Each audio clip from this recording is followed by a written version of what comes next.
गोलीय दर्पण से विभिन्न स्थितियों में बनने वाले प्रतिबिंब का निर्माण नेक्स्ट हम अध्ययन करने जा रहे हैं। जैसा कि आपको चित्र में दिखा रखा, सबसे पहली स्थिति जब वस्तु 2f और ये f आपको अवतल दर्पण के लिए स्थितियां दिखा रखी है। 2f से परे, 2f से परे का मतलब 2f से आगे की तरफ जब वस्तु PQ स्थित होती है तब प्रतिबिंब का निर्माण कैसे होता है।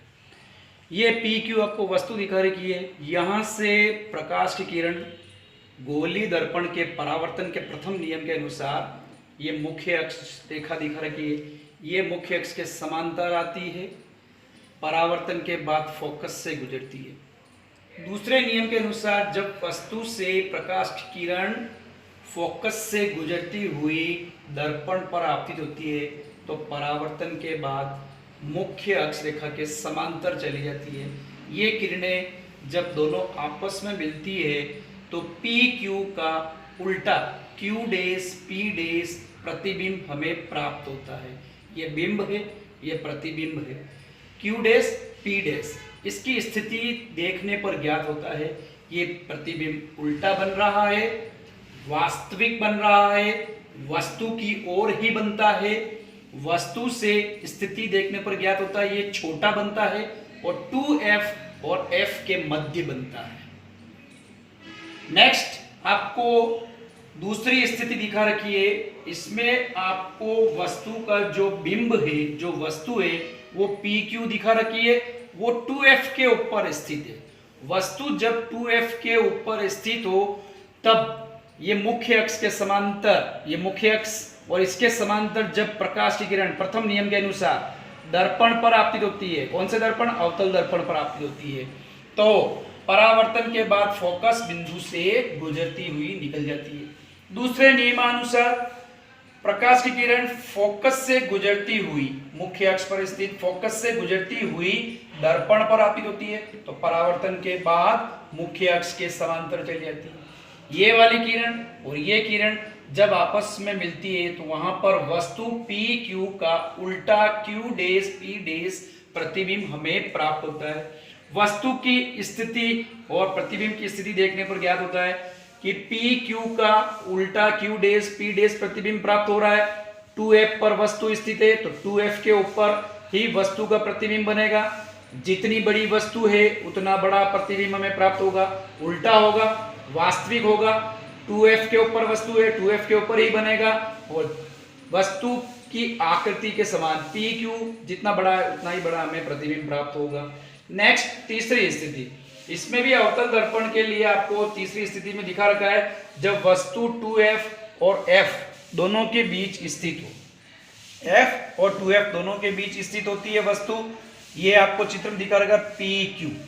प्रथम नियम के अनुसार जब प्रकाश की किरण मुख्य अक्ष के समांतर दर्पण पर आपतित होती है तो परावर्तन के बाद फोकस बिंदु से गुजरती हुई निकल चली जाती है। दूसरे नियम के अनुसार प्रकाश की किरण मुख्य अक्ष पर स्थित फोकस से गुजरती हुई दर्पण पर आपतित होती है तो परावर्तन के बाद मुख्य अक्ष के समांतर चली जाती है।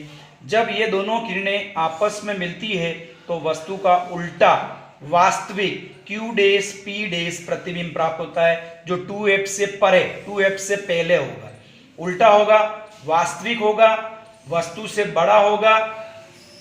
नेक्स्ट चौथा, इसमें भी आपको अवतल दर्पण पर ये मुख्य अक्ष रेखा दिखा रखी है, वस्तु की स्थिति दिखा रखी है आपको फोकस पर, यानी वस्तु हमारे PQ फोकस पर स्थित है। जब वस्तु PQ से मुख्य अक्ष के समांतर प्रकाश की किरण आपतित होती है तो परावर्तन के बाद फोकस बिंदु से गुजरती हुई निकल जाती है, पहला नियम के अनुसार। अब इसमें आपको चौथा नियम उपयोग में लिया गया है। चौथे नियम में जब प्रकाश की किरण इस तरीके से ध्रुव पर आपतित होती है तो परावर्तन के बाद वापस निकल के चली जाती है। यहां पर आपके दो कोण, आपतन कोण और R परावर्तन कोण प्राप्त होते हैं। जब आप दोनों की स्थिति देखते हो किरणों की तो हमें दोनों मिलती हुई प्रतीत नहीं होती है। इनका जो प्रतिबिंब होगा उल्टा होगा, वास्तविक होगा और अनंत पर बनेगा। फिर नेक्स्ट आपको पांचवी पोजीशन दिखा रखी है।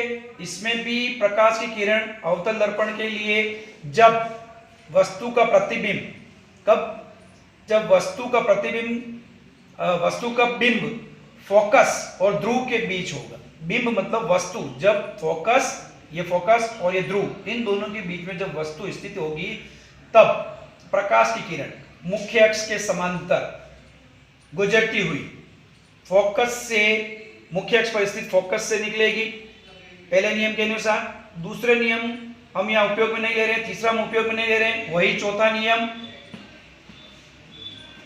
चौथे नियम के अनुसार वस्तु से प्रकाश की किरण ध्रुव पर आपतित होती हुई दिखा रखी है और परावर्तन के बाद इस तरीके से गुजरती है। दोनों के बीच बनने वाला जो कोण है आई, आपतन कोण, और परावर्तन कोण आर दिखा रखा है। इन दोनों किरणों को जब हम पीछे की तरफ बढ़ाते हैं परावर्तन के बाद, तो हमें ये दर्पण के पीछे की तरफ P डैश, वस्तु का जो बिंब है PQ, उसका P डैश Q डैश प्रतिबिंब प्राप्त होता है, जो वस्तु से काफी बड़ा दिखाई देता है।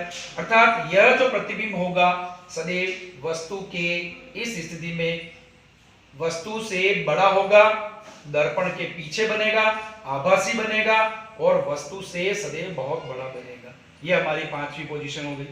नेक्स्ट, ये हमारी 6ठी पोजीशन दे रखी है दर्पण की, गोली दर्पण के लिए प्रतिबिंब निर्माण हेतु।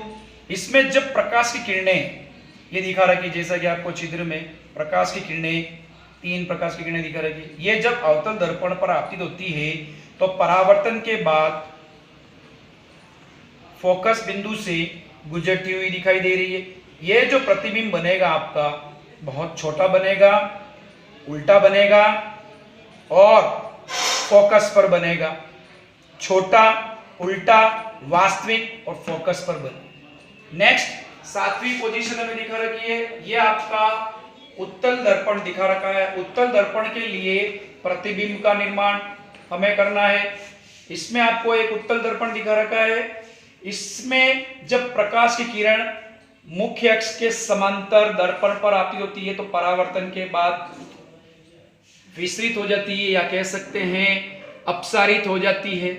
और जब इस किरण को हम पीछे की तरफ बढ़ाते हैं तो हमें एक आभासी प्रतिबिंब प्राप्त होता है, छोटा और फोकस पर प्राप्त होता है। ये आपकी 7 स्थितियां दिखा रखी है, देखें। धन्यवाद।